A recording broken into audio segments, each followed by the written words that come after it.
Thanks and welcome everybody to the September meeting of the Board of Library Trustees. I hope everyone had a nice summer.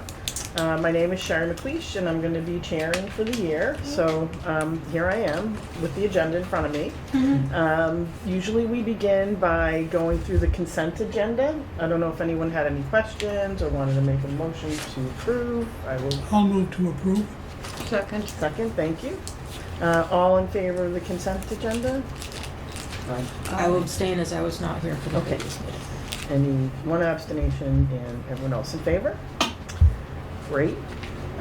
So that moves us right into the welcome and introduction. So this evening we have Liz Hargrove, the CFCE coordinator. Is that how you say it? Yeah, you got it. Okay, great. So welcome, and we look forward to hearing about your updates. Thank you. Hello, everyone. Thank you for having me. So I'm just going to jump right in. It's been a little over a year since the CFCE grant has been under the aegis of the library. Things are going really well.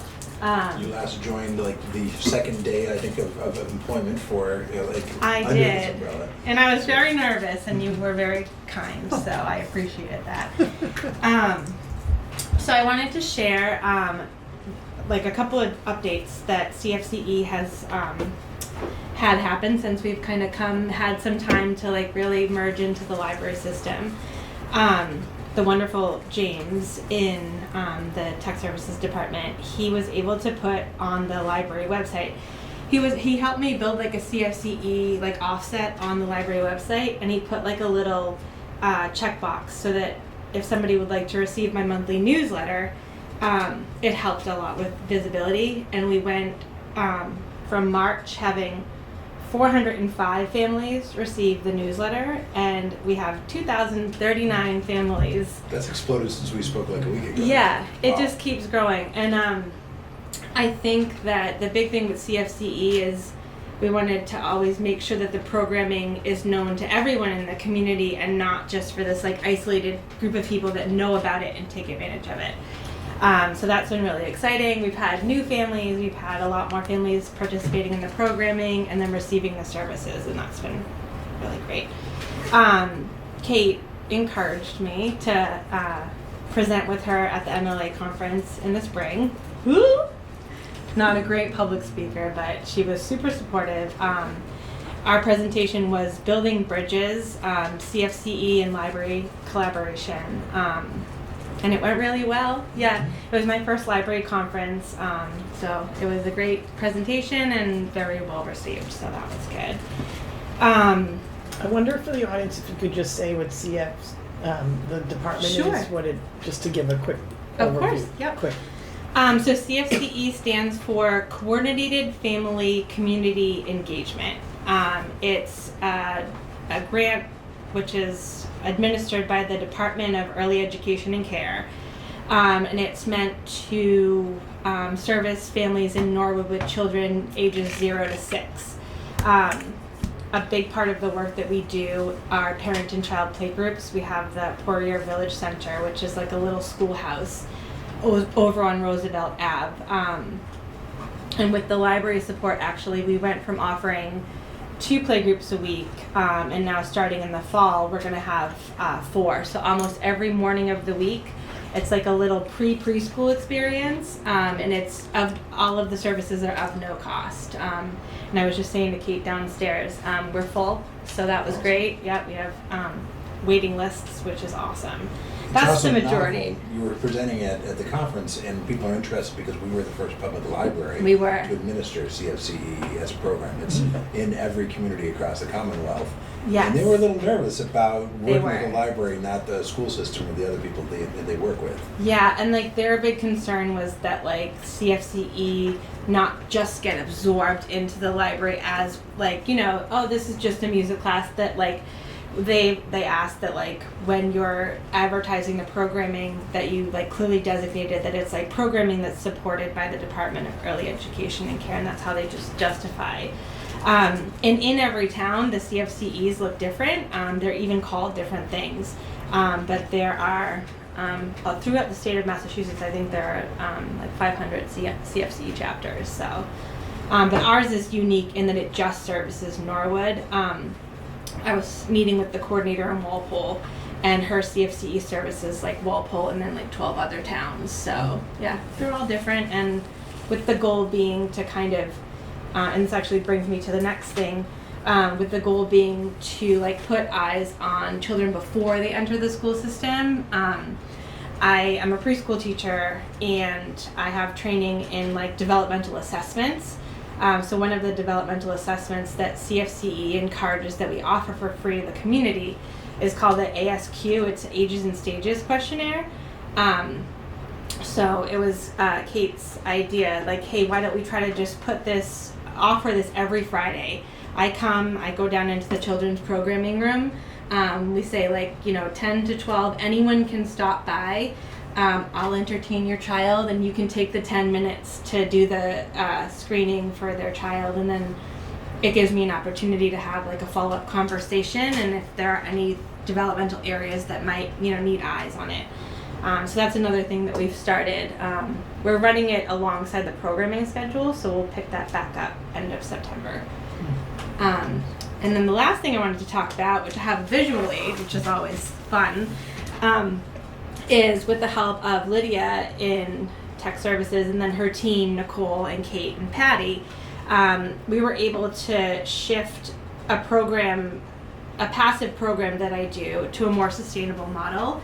So it's called we call them grab and go kits. And what we used to do, it actually started over COVID when you couldn't do as many things like in person.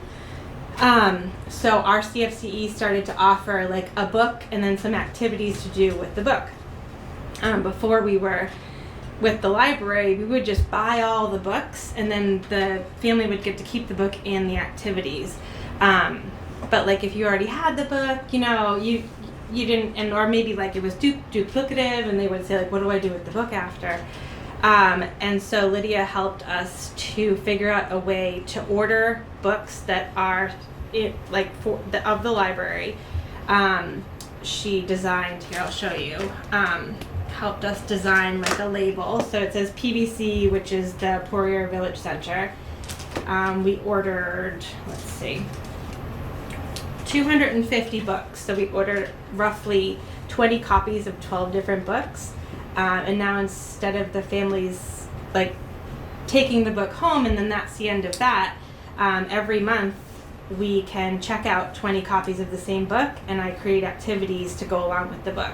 And then they just return the book and it gets stored, and it was a big task. Tech Services was very supportive.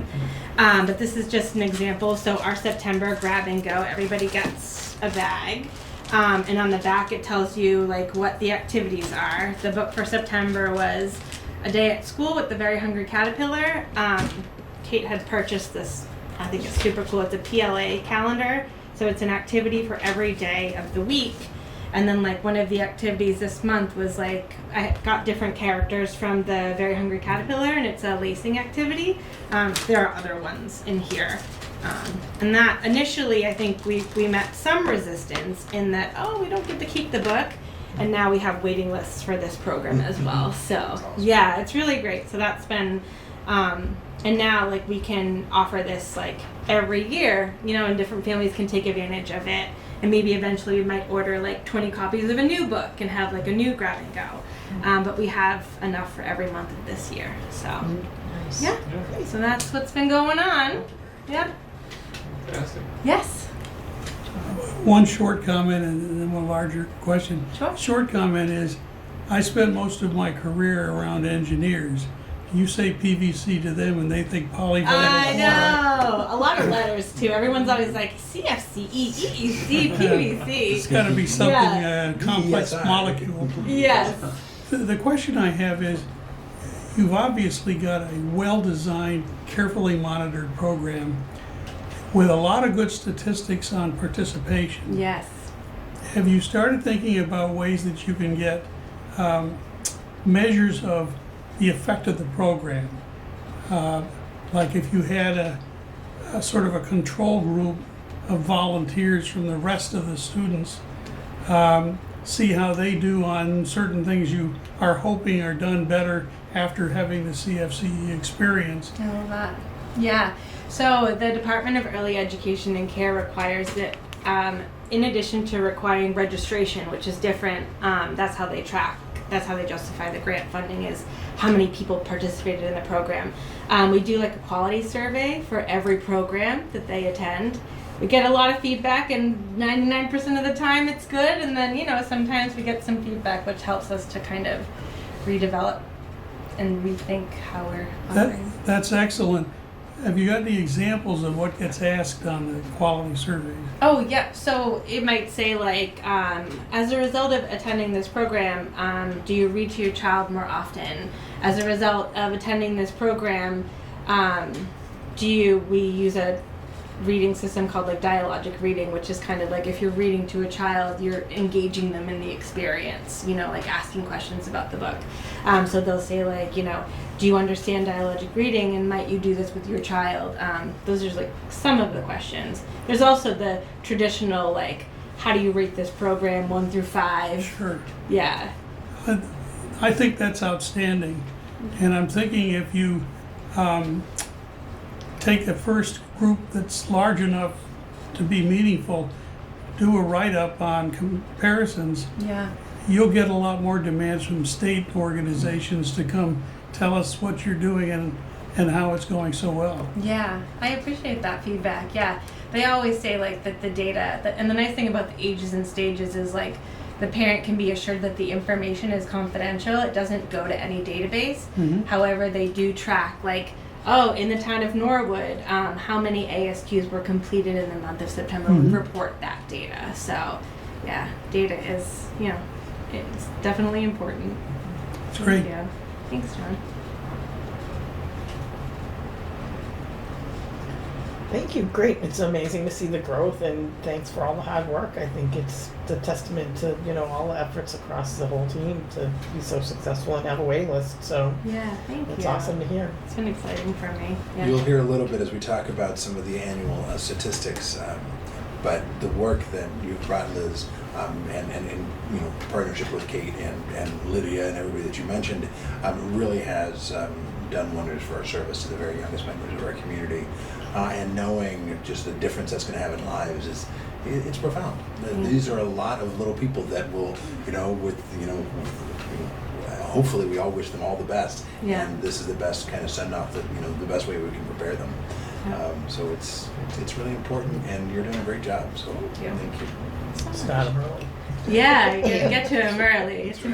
important. Yep. Cool. All right. Sherry, can I say it? And, Sure.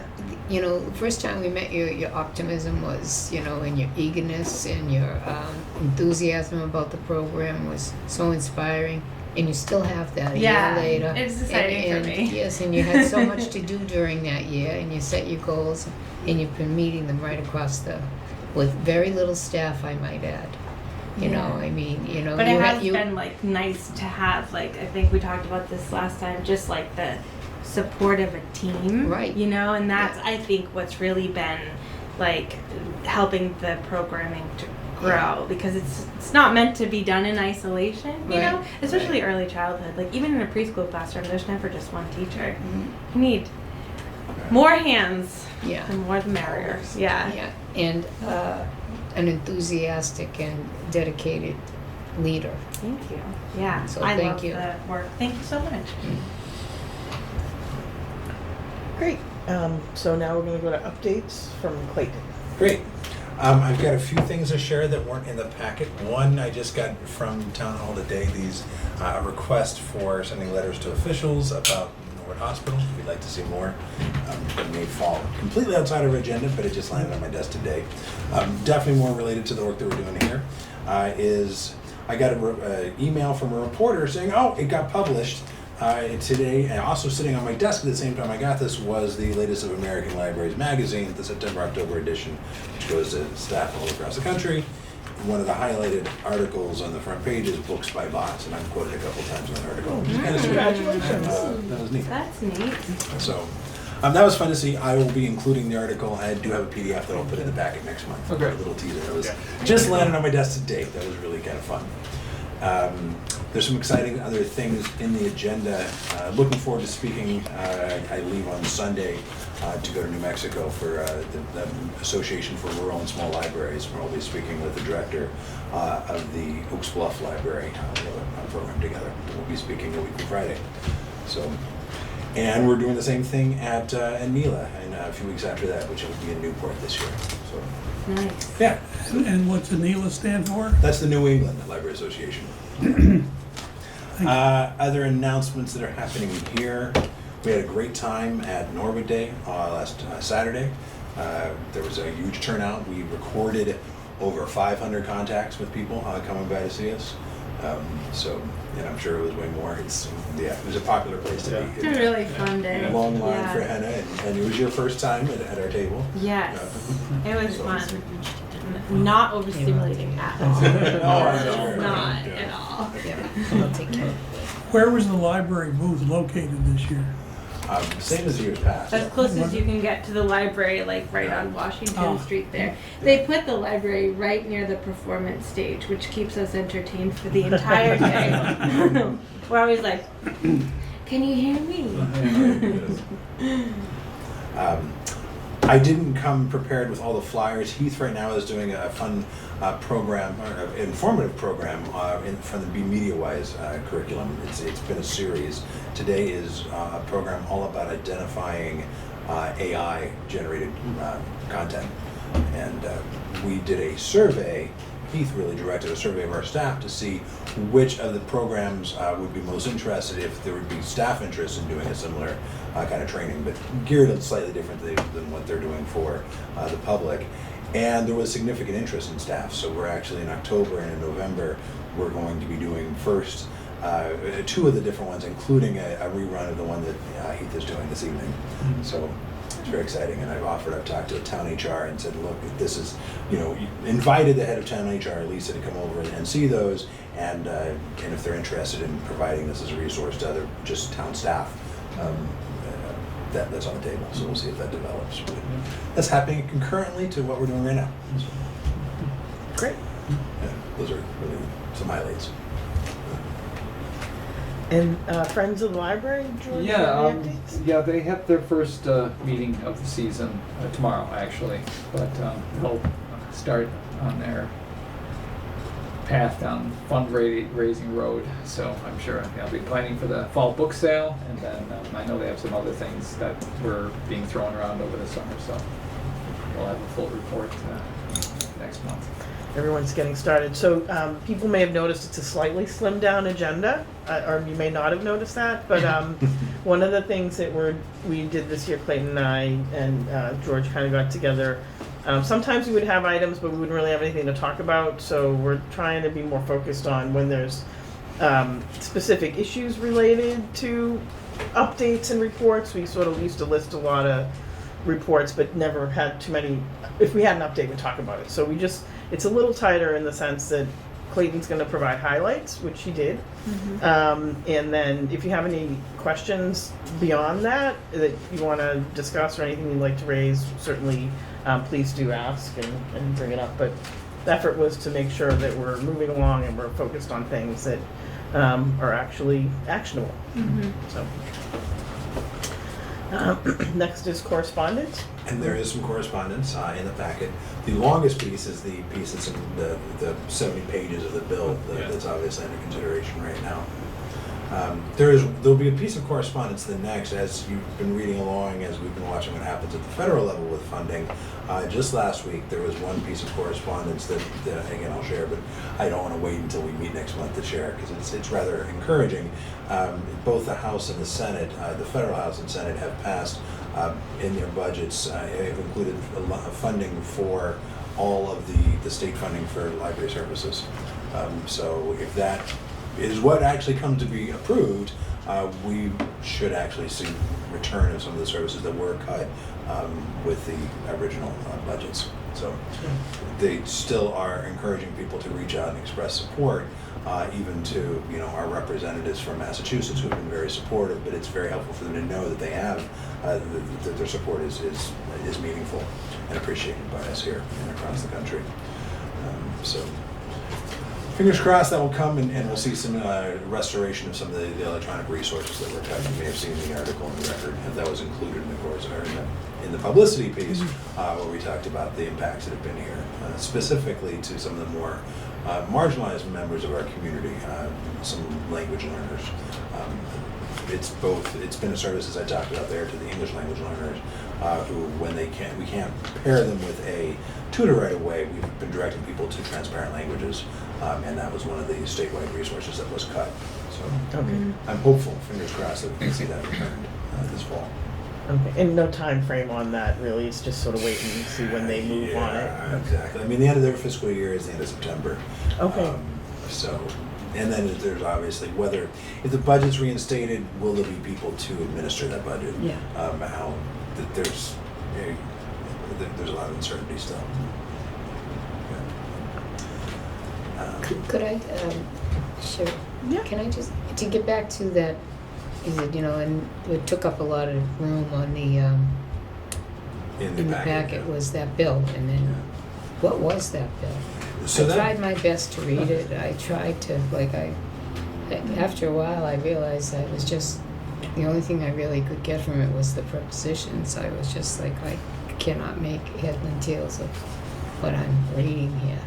So the two bills that are really being considered right now, one is hopefully going to result in the establishment of a commission to study the licensure around ebooks, and try to see if there are ways that we can get better representation for our communities, or better, if we can use state procurement laws basically, like we do for making sure that we have fair deals on every contract that we agree to also apply to electronic books, and so that this is something that other states have done, so that there can't be, let's say, one example that I believe was Connecticut was successful in passing.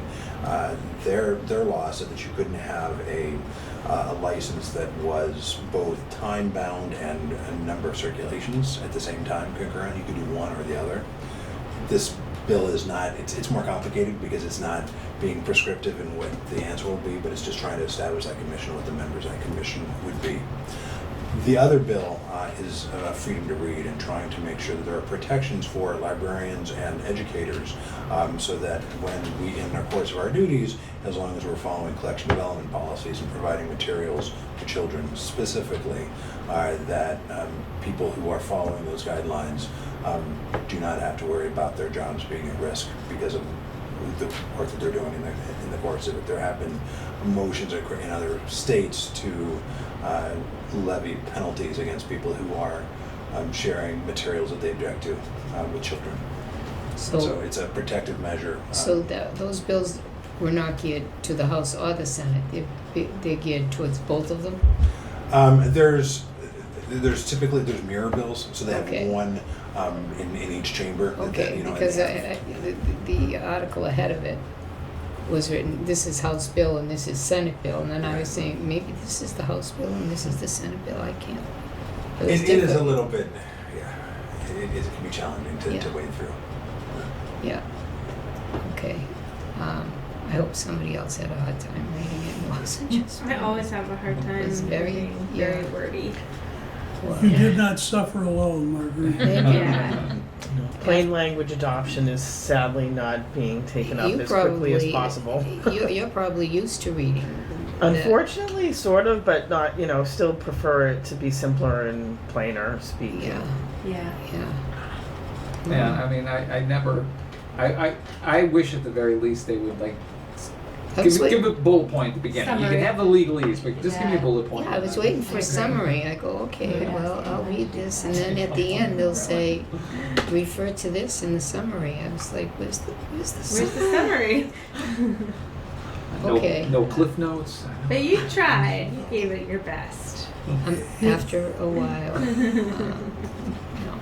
If we thought this was something we'd like to pursue and not just an aspirational, Right. I think a number of folks have connections with the staff on John Rogers' office, and this would be a kind of question where if they're doing something for their own purposes, it would probably answer a lot of our questions as well. Is there anything that we can do or write to support that bill? Is there anything that we should be doing in support of that bill? Did you want to say something, Donna, or do you? Oh, I'm sorry, Donna. Sort of in answer to John, John Rogers sent out a letter saying he's having open house, I guess, at some hall in October, which of course I don't remember, but I have the paper. That would be a good time to show up, because it's only from 3 to 6, so. And online?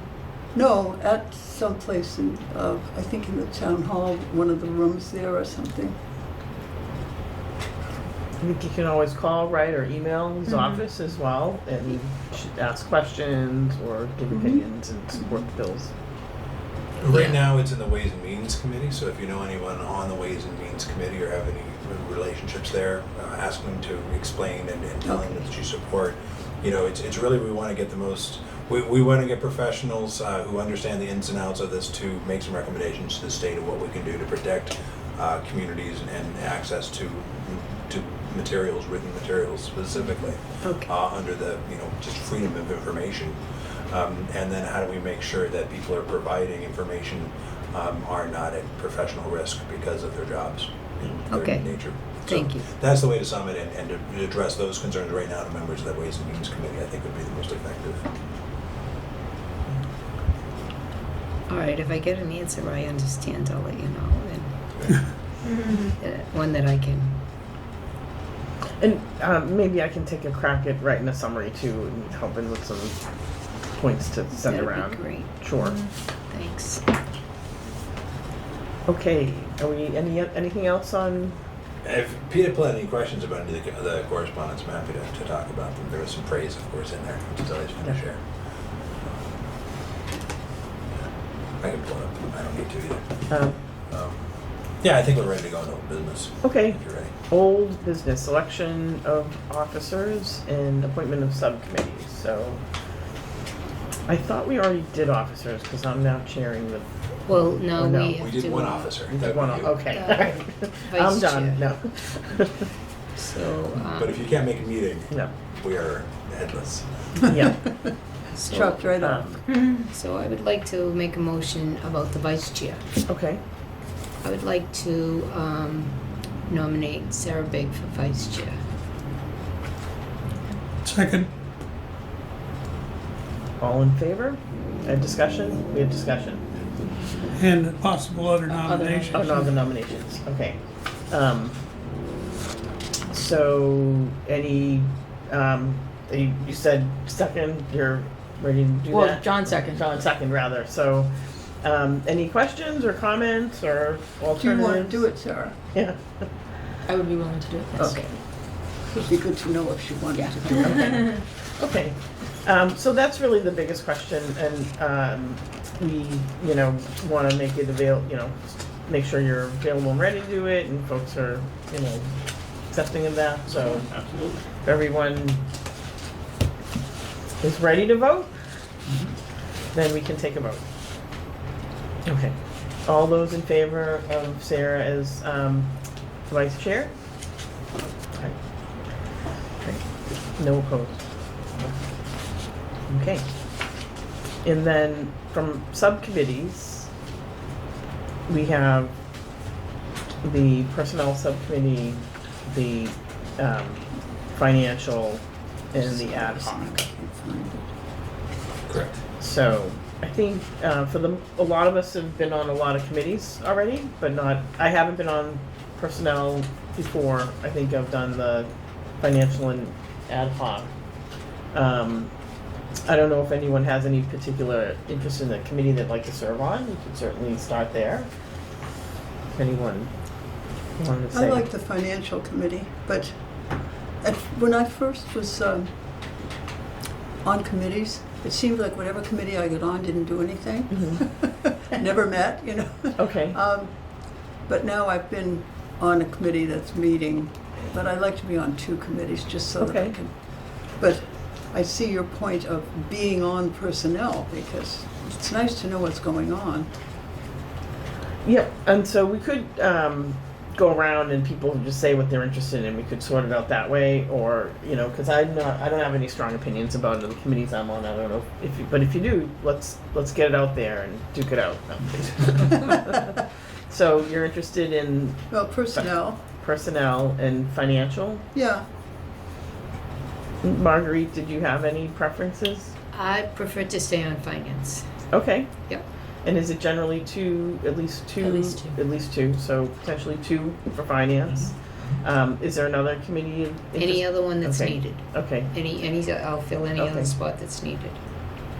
Sarah, did you have any Like personnel, personnel? Okay, and any other one in? Okay. wherever else I'm needed. Okay, so I think I heard 2 personnel I'll keep track. and 2 financial. I have it. Okay. And Marguerite's got an open slot. Yeah, wherever needed. Jim. I would say personnel as well, perhaps, and maybe ad hoc. Okay, so John, that leaves us on ad hoc. Which is what I would have asked Okay, for anyway. all right, that's great. And then that. But you're really on all of the committees. You're if you actually wanna the chair be. for Yeah, all. yeah. I know, I'm just teaming up with you on ad hoc, so. Yeah. And that's the committee that you were both on last year. That we were. So I think that fills all the Well, slots. Friends of the library. And Yeah, the okay, liaison. Friends of the Library. Yeah, I'm certainly happy to continue that role, but if someone would, like to do it, that's fine. That would be great. If someone else would like to go back and talk with the friends again, that's certainly fine. Okay, so financial only has 1 person, right? No. Let's finish with George's Okay. question. So I'm happy to shadow you a little bit Sure, and just yeah. get more involved without Great. taking on the responsibility Sure. of the role. The response that we How's that? That's a big hat. That's very direct. That's I'm important. directly stating that. Okay. Great. How All do you right. want to list that, Shelley, as co-representatives? I think it could be the chair's prerogative to Yeah. be wherever the chair wishes to be, and that the Yeah. official George would liaison be the George, official. Yeah. and that Sherry can shadow with Sherry's. Just discretion. learn a little bit more about Yeah, what you're absolutely. And it doing. doesn't need anything official. Okay. So I think we had 2 for finance. We had 2 for personnel, Yep. and then And 2 for 3, ad hoc. 2 for ad hoc. Yeah. You Yep. have 3 for personnel, me, Sarah, There and are 3. George. Okay. Yeah. Yep. Great. That's okay. That works. Yeah. So we need chairs. Who's Although- on I financial? think that That may happens be in the done by the meetings. committees. That you and Marguerite. Oh, okay. Yeah. And I may attend if you have a meeting, like I have been on the finance committee, and I guess Oh, yeah. as the chair, it's my prerogative to show up. Oh, so. sure. Well, Oh, Or not. we Or had, not, yeah. That's right. we had settled, when I was the chair, we had settled that anybody can go to any meeting. It doesn't mean you can vote, but everybody would be notified of a meeting. Right. Yes. Right. Yep. So, Yes. Okay. but you can go anywhere and vote. So much latitude. Power. Yeah. I know. Wow, I didn't know. Okay. And now, with that work done, we can move on to the meeting calendar for Yep. the That is year, next. which I think we have our next meeting set for October 14th. So Yep, I see that Tuesday, October 14th. there's no In the packet, we conflicts. had Liz on that date, but it will be Lydia. Unless you'd like me back. Well, maybe you want to come back. Yeah, you were also, these are public meetings, so you're welcome to come to any of these that you'd like to come to. So generally, it's the second Tuesday of the month. There's At 2 6:30. exceptions to November? Tuesday. November, because the second Tuesday would be November 11th, Veterans Day, Okay. where the library will be closed. And then the last couple of years, we've had Move done it on June. Wednesday in June as well. Okay, so we'll just push those to Wednesdays. If Perfect. Do we know enough that you could just go through them all specifically and you could write them that- down? Sure, I can read them. I mean, it was in the packet too, so It yeah. is in the packet. but you Uh, can- I always I need recall help. George just did that. With November 12th. November 12th. So then we should, yeah. I saw it in here, now I Okay. can't find it, so. Thank you. So there is a desire, yeah. Yes. So, obviously, we can't meet on Veterans Day because the library's closed. I have a conflict with moving it to the Wednesday night. Okay. I realize I'm just one person, and if 5 can meet, great. But I cannot meet on that Wednesday. Is there another day that week or in the vicinity that would work? Because I think we're probably all flexible at this point. I If you could, prefer it, it's up to it's your- if it's okay to move it to that Monday evening, I could, at this moment, my Monday evening is clear. That Um, works for me, unless there's any like, Which special Monday town evening is meetings, this? November or 10th. other oddities that are happening around town. Any other Looking at room conflicts? availability. Oh, that's a good point. Yeah, Veterans Day Eve, which is always a big party time. Big party time, Yes. okay. We can all. As we We've got big prepare plans. to revel and celebrate, remember. So, do we have a consensus that Monday will work for everybody? Let me make sure. the He's room's just checking to available. make It's just sure taking they a may, minute to get the there's business another potential anything. What's that, November 10th? Yes. I'm a dentist appointments in the morning. Well, hopefully it won't last until 6:30 in the evening. But, what kind of We will need to appointment meet is in it? this room. This room is booked on that Monday night. We could either bump them, but yeah. Small Well, room, we could fine. meet, on the front stairs. But I will book this room right now on Monday, the 11th. Monday, 10th. November 10th. Okay, Another advantage of this new date is that if we had slid to Thursday, we'd be on the day the fall meeting starts. Oh, that's. I was good. aware of that Yeah. as well, Yeah. so, yeah. let's get it knocked out. What's that mean? Who's The Paul? annual Paul meeting. We don't want to do Annual town meeting. meeting. Oh, Town I meeting. thought you said trustees. Paul, Paul Fall. Meany. I said, Fall. who's Paul Meany? Okay, Marguerite. Maybe I should go to the ear doctor instead of the dentist. Let me look at that. Thanks, Marguerite. Yeah, you're welcome, of course. Great, so, moving along, let Clayton finish up his calendar. in Sorry, case- it takes. No There's all worries. these boxes you gotta check when you do a room reservation. Mm-hmm.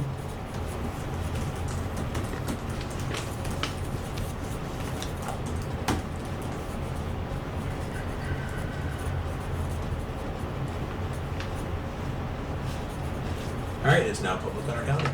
Excellent. Thank you. Now on to new business. So the first item is the annual report information survey. There was, I'm sorry, there's one other thing. Oh, one other thing, The library okay. calendar. Oh, the library calendar. Yeah, and which is really just authorizing the holidays. Oh, okay, I'm sorry. Yep. Yeah, in 2026, so that we can plan ahead. Okay. Is there any changes of note? No. Yeah, I mean, I can run through if you like. There's a Thursday is New Year's Day when we're closed. MLK Day is the next one on Monday the 19th, January 19th. President's Day is Monday this February 16th. We'll close at noon on Friday, April 3rd for Good Friday. Be closed on the 5th, that's Sunday for Easter. Patriots Day in 2026 will be on Monday, April 20th, when we'll be closed. We'll be closed Saturday, Sunday, and Monday of Memorial Day weekend, May 23rd through 25th. We have June 12th, a Friday, slated as a day will be closed for professional development in June. Then we have Friday, June 19th is Juneteenth. We'll be closed the 3 days for the Independence Day weekend of July 3rd, 4th, and 5th. Then we will next close the 3 days for Labor Day weekend, September 5th, 6th, and 7th. We'll be closed on October 12th, Monday the 12th, for Columbus/Indigenous Peoples Day. We'll be closed on Wednesday, November 11th for Veterans Day. We'll be closing at 5 on Wednesday, November 25th for Thanksgiving Eve, and then close both on Thursday, the 26th for Thanksgiving, and the Friday, 27th, also for Thanksgiving. Then we will close at noon on December 24th, that's a Thursday, and we'll be closed all day Friday, December 25th, and closing at noon again on Thursday, New Year's Eve, 12/31. That's the calendar. Other than those dates, we are scheduled to be open from 9 to 9 Monday through Thursday, 10 to 5 on Fridays, 9 to 5 Saturday, and 1 to 5 on Sunday. Excellent. It's great that we're open on Sundays, by the way. I know my son's always looking for a place to study, and surprisingly not like half or fewer, I think, of the libraries are open on Sunday. So definitely is a useful thing for the community. I'm happy that we're able to do it. It consistently ranks as one of our busiest days as well. I mean, just looking at serve transactions per hour is an easy statistic to calculate. That's great. Okay, so that wraps up old business. It does. Okay, and we can move on to new business and the annual report information So survey. in Lydia's report, she shared some highlights from Harris, the annual report and information survey. As I teased earlier, if you look at the children's program numbers, the report, when you submit it, if any number is significantly different than the year before, they flag it and you're required to put an explanation of what's going on. Children's programs was through the roof. It was incredible, like so many more, and it's directly because of Liz and Liz's efforts with CFCE. And also, I was reading through the forums on a forum on Facebook, and somebody was commenting how like our children's programming, we punch like way above the belt. Like do. Kate does a really good job. Like I'm adding programming, which is awesome. We You do are a part lot of a here. powerful team. This Yeah, is it's a true. really Give powerful props to team. everybody on the team. Yeah. So that was really significant. One of the things that's caused some consternation across this state has been in the counting of use of electronic resources. They determined, and Lydia and I agree, there were not consistent ways of counting, or even it was very hard to compare apples and oranges, like apples to apples, with counting like how electronic resources are being used. It's even harder if you're comparing apples to oranges. But what we were doing is comparing, somebody does a full text search in one of the Gale databases versus using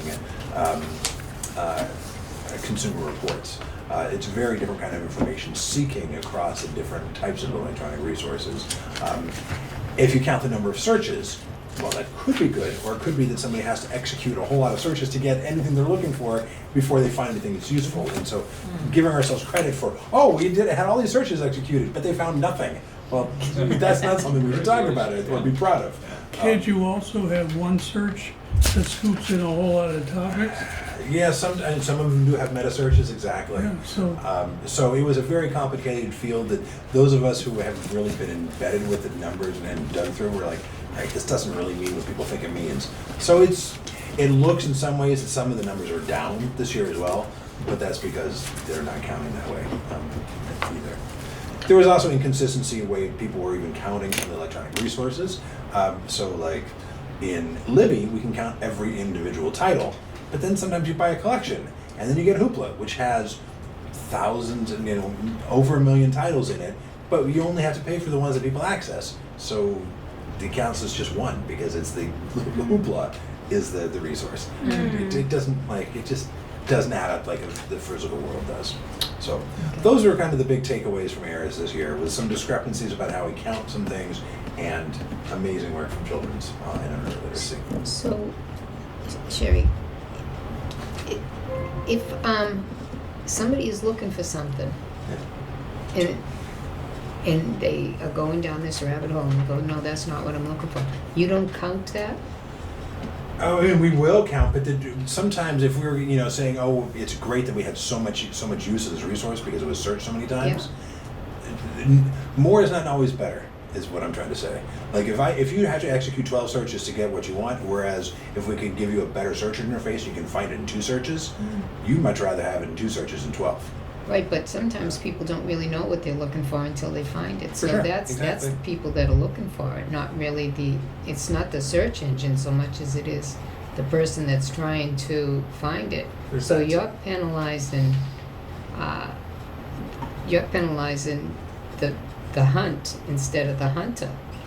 So I think it's more just recognizing that there's more nuance to it, and we can better realize the value we're adding to communities by measuring it in different ways, like the Right. number of reference transactions that we have, which we capture every transaction to see what types of transactions we're doing, how long we're taking to do them, and then we do outcome surveys to see how satisfied have you been, have we helped you achieve specific goals in your life. Those kinds of things are much more meaningful than clicks there's just too many unknowns. Yeah. Marguerite, sort of, it's similar to like website engagement, Yeah. right? Where like if people used to be, if you spend a long time on the site, you're trying to get them to spend a lot of time on the site, but that's not always good. Oh, because it's not always if you just good. want to make an appointment and Right. you're in and out and quick and you did that, then that's a better experience. And I think it's hard to discern if people are spending a long time or a short time, why, Right. unless you drill down. So the aggregate numbers are probably more meaningful to see a shift over time, like, you know, it's, but it's still hard to like, Right. you know, we could spin it anyway, and Yeah. so you just be cautious around understanding the numbers. Yeah, I get that too, but I'm saying sometimes it's not that we don't have what they need. It's that Oh, the search is definitely significant. We want Yeah. to encourage people to spend time searching and have a meaningful search experience. right. What I think, if you know, when we can capture it, is how do we tell when people come back and search multiple times? Yeah. Because that's one of the surest signs that you've had a successful experience. Yeah. Is when you're willing to repeat it. If you have an experience and say, "Oh, I'm never going to do that again," how do we get to return customers? Yeah. basically? Well, And that's hard to do as you're protecting privacy. It's again Right. hard to count. So Right. it's more anecdotal typically. Yeah, everyone's search behavior is quite unique. It's very. that's true. This That's is one of the big challenges that, you know, I talked a little bit about Hoopla, and there's more, I talk in a lot of circles about the challenges of Hoopla. We have removed over 260,000 titles from our Hoopla collection because we have looked at the sources, and they have been ingesting stuff that does not meet our collection development criteria. They have been adding numbers so they could say they have this huge database for people to choose from, but it's not all the same. well, are we going to talk about what BPL is doing? Are we getting to that a We little are. bit later? I think we should talk about that next month because they've asked us to follow kind of their publicity for what they're doing, and it's not very public yet. Okay. All right, because that was very interesting in light of Yeah. their two. I'd like to know more about their two platforms. John, did you have a question? I did. Given the times we're in, I would be interested in all of us doing some thinking about how the way the numbers are designed might make it easier or harder for people who do not wish the library well to implement cuts in the most harmful ways possible.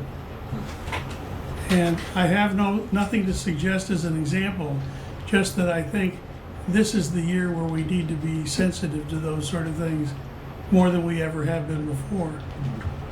Thinking about how we tell our story and the positive impact that we know we're having in so many lives, I think is really important in these times.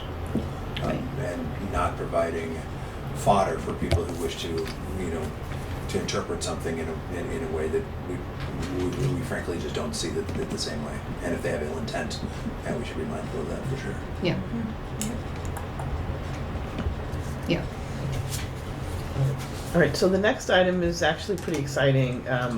I'll let Clayton speak to it, but we were all invited to a policy retreat for trustee boards, and this one is around intellectual freedom and artificial intelligence, so very topical area to learn about. So I believe most of us got the invite, and hopefully all of us can attend. It's remote, right? It's a virtual. Yeah, I'm going to do a hosting. I will host it here, but you should also all get individual links if you can't join in person. If you let me know that you'd like to be here, I can make sure we have some refreshments and have Oh, good, I'm coming. in this room? Yep, exactly. So, That's Saturday, September 27th. exactly. Yeah, I Yes. didn't understand the invitation that it was virtual. I thought it was in person.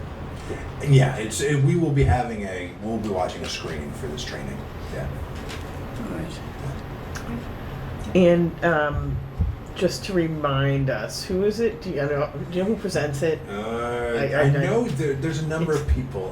Deborah Caldwell Stone, who's with the ALA Office for Intellectual Freedom, is one of the early ones. I know her a bit. I've met her before. She knows a lot of people. There's a couple other people that I'd have to go back and look at the details. It is in the calendar, so Okay, I can that's- find it easily enough. Yeah, it's fine. I think it's something that is open to us, and encourage us all to like do a little bit more of this type of thing because of the resources available. And to your point, John, there's a lot of scrutiny in terms of what libraries are offering, and we want to make sure that we're able to clearly understand and, you know, articulate the benefits and understand the changes that are happening, because even outside of some of the environment, you know, AI is just upending everything. So I think particularly understanding that, and again, the library staff has been really proactive about providing programming and support as well. So I think it's great for us to be able to also get a little bit more adept at understanding the implications for the library. I found a little bit more if you follow the link in the invitation, in the calendar description, it takes you a page about it. Deborah Caldwell-Stone is the first presenter. She's the director of the American Library Association Office for Intellectual Freedom and the executive director of the Freedom to Read Foundation. Eric Stroshane is the Office for Intellectual Freedom's assistant director of member services. Dr. Brandy McNeil is the president of the Public Library Association and a leader in digital literacy, equity, and public library innovation.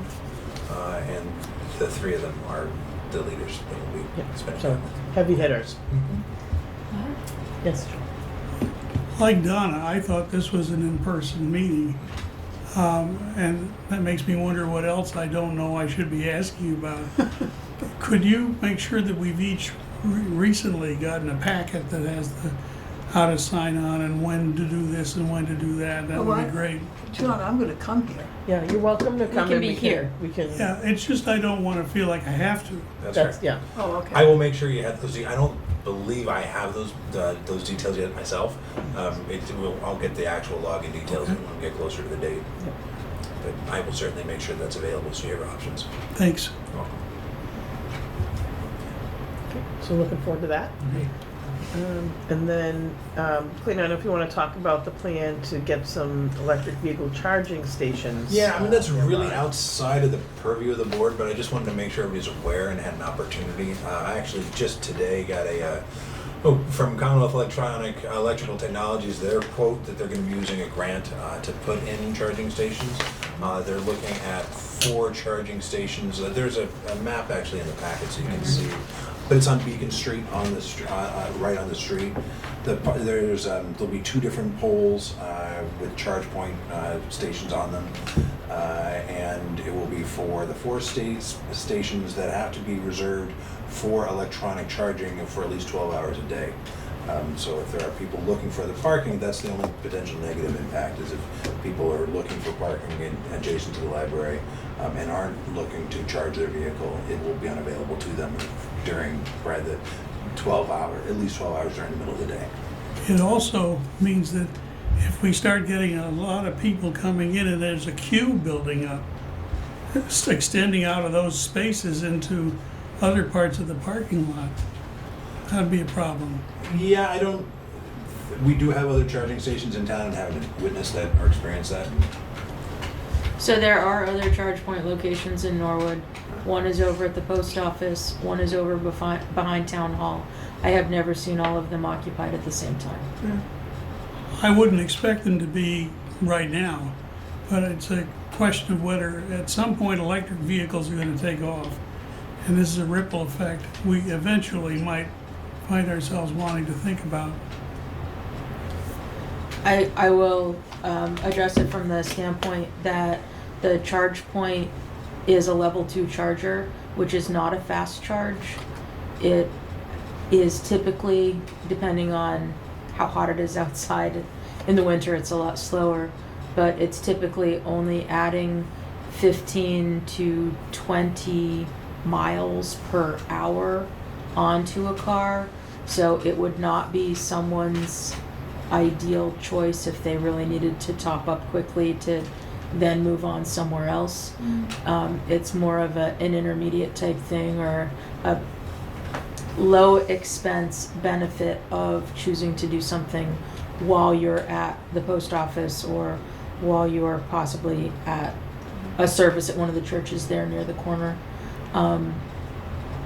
More people that I know that also have electric vehicles choose to do some combination of superchargers, which can charge your whole vehicle in the course of 30 minutes or so, versus a moderate level 2 charge. Are these superchargers things that are provided by the town, or are they things you have to buy for yourself? A supercharger is not something that you would be purchasing for yourself. But there is an extensive map of locations under the different types of charge that are out there. Tesla has exclusively superchargers, but now other people are able to have subscriptions and use Tesla superchargers with an appropriate adapter, and some of them already have the adaptation spaces, as well as places like Electrify America that have superchargers as well. And there are many, along the Mass Pike. Anyone who is choosing to get an electric vehicle will be automatically looking at the different networks that they might want to be a part of in order to charge their vehicles. I don't see the 4 charge point potential spots here as suddenly creating some avalanche of cars in the library parking lot. If we were to get an electric vehicle, and this is not on the cards on the table at all right now, but if we were looking at an electric vehicle for the library, if we had something parked at one of these chargers, it would have to sit overnight to get a charge. It would really, and anybody, Yeah. the people that I know who drive electric vehicles have home charging stations by and large, because it's so much more convenient. Because the cost of a level 3 charger, one of these superchargers, is much more significant than a level 2, which just requires a 220 volt outlet, just like you have your dryer plugged into.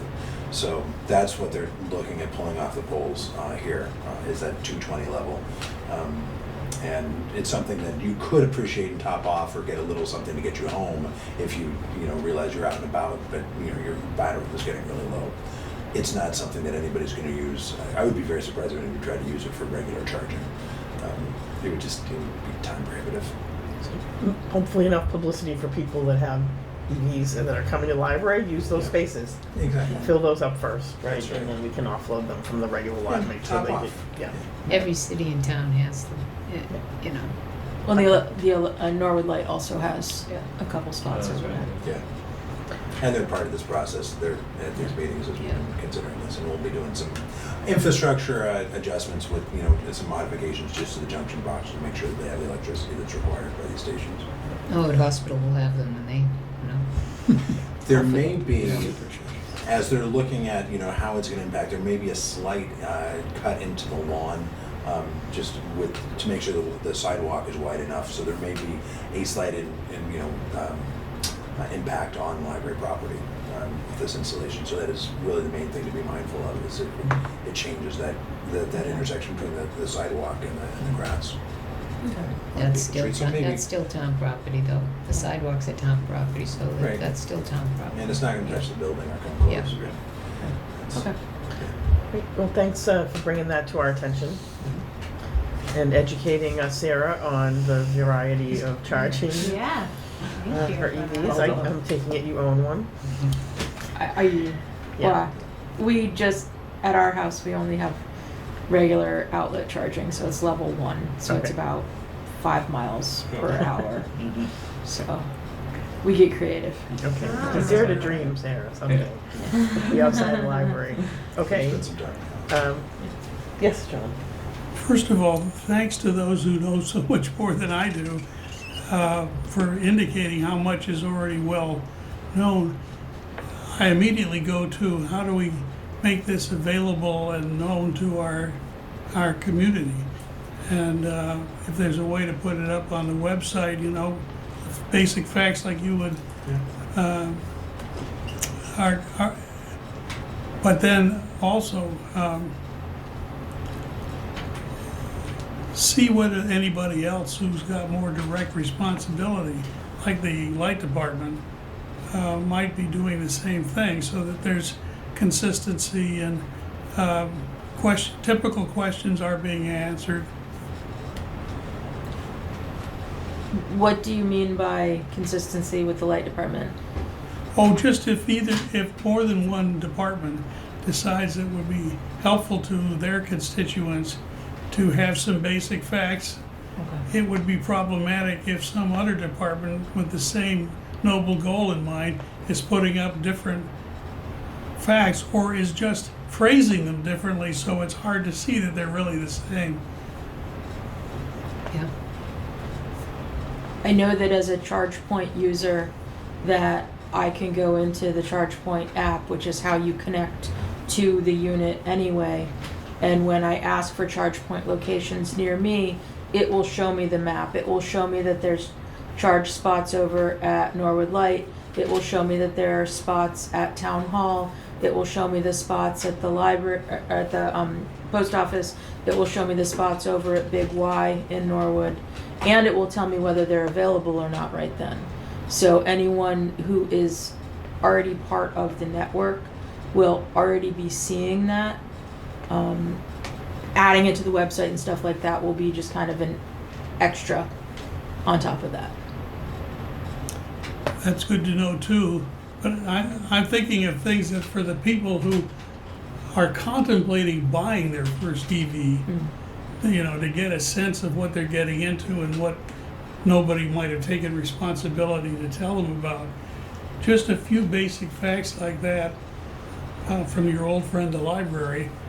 I know the league had a program. It's probably been more than a year. The League of Women Voters, where they had a whole. It was all about electric cars. And I think they had the light department involved and stuff. So maybe that's library or. But another. those spots are not the library spots anyways. They're the town spots.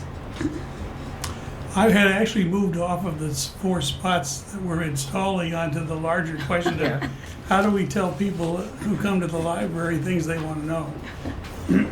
Yes. What I want to know is, do the people using it pay for it? And does it benefit the town if they do, etc.? And how do they pay for it? Do they get a bill at the end of the year? Or? I mean, Sarah can answer as an EV owner. I guess you'll offer that perspective. So when I've taken my car over to Town Hall or over to the post office or whatnot, the phone has to scan at the device itself. So you have to have the app to even be able to start the communication process with the electric space. And then as a user of ChargePoint, you have to have either a credit card attached to it or purchase ChargePoint cards, which have money, kind of like the old calling card idea with cell phones used to have. I'm not sure if they phased that out or not. I know they had it a few years ago. They may be phasing that out because most people do have a credit card that they could attach to it. And then the charge is on the owner of the car. So it will tell you, you know, what the rates are for a particular location. It will tell you how much, or how many kilowatt hours they'll be giving you over a certain period of time. There are places that will do things like the first hour. At one point, Big Y had you could charge for up to 2 hours free. They don't do that anymore. That's a bummer. Yeah. I really liked it when they did. They don't anymore. So there is this electronic dialogue between the cell phone app and the unit that's on the pole. And it will tell you, you know, whether there's been an error or stuff along those lines as well, or ready to charge. So that is network communication. Does that answer your question adequately? Yes, very well, except for one thing is, does this benefit the town too? Do they make money on this? That I do not know. Oh, gee. Um, Thank you, though, that was very informative. Does that count for trustee remarks? Yes. If anyone would like to look at the ChargePoint app, I pulled it up and you can see. And I would also encourage anybody with further questions to come by. We have had programs on this subject before. Often it's easier for us to come and have a conversation with one of our librarians who can help you navigate the available information resources and direct you to members of the community such as Sarah and myself who can talk from personal experience. We know other experts as well. But we're happy to provide that level of service and personal experience. I can't speak for John, but in my case, I will probably never buy one. I just was curious. So it was why I was not We do shopping. not ask for motivation. We are happy to provide information regardless. Absolutely. Thank you, Sarah. Okay, so that brings us to the end of sort of the formal agenda. We do have an opportunity for staff or trustee remarks if anybody has any things that they would like to share. If not, we will entertain a motion to adjourn. I'll make the motion to adjourn. Second. Second, okay, all in favor of adjourning? Aye. Aye, aye, aye. Thank you.